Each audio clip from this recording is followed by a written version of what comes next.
Some of the youngest victims of gun violence shared their stories today in hopes of stopping the bloodshed. They were brought together this morning at a Southside Community Center. And ABC7's Evelyn Holmes was there, and she must have a very emotional story to tell. Evelyn. No doubt, Cheryl. For a few, it was emotional. After all, it was the first time these children and their families were getting together to speak out against gun violence and to share their stories. You could see some there today were still struggling with either emotional or physical parts of the violence that has touched them.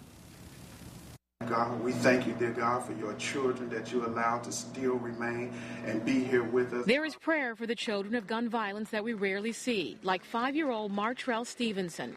Confined to a wheelchair since being shot last year outside his grandmother's Chicago home, the grade schooler walked for the first time last month, and today gladly shares a simple message. Stop shooting, stop the violence. The other faces of survivors, the many children caught in the crossfire of rival gangs and neighborhood disputes, aren't the only ones left scarred by the gun violence. I've been able to deal with it as best I can, but it's not a day that I don't think about it. We're here just to support everybody, just so that you can continue to make it. Even though Woodard's 13-year-old daughter, Aubriana Turner, has been told not to dance anymore. Doctors say with a gunman's bullet still lodged near her optical nerve, doing what she loves means it's just not safe and could cause blindness. The stories of violence that forever linked these children and their families also brought them together for the first time. Community activist Andrew Holmes passed out school supplies and Bibles to support their education and their spirit.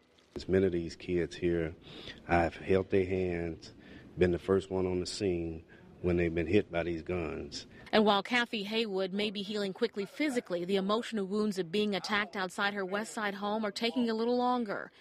She simply doesn't want to admit she's afraid. Not but the little nervous to go to school, come home.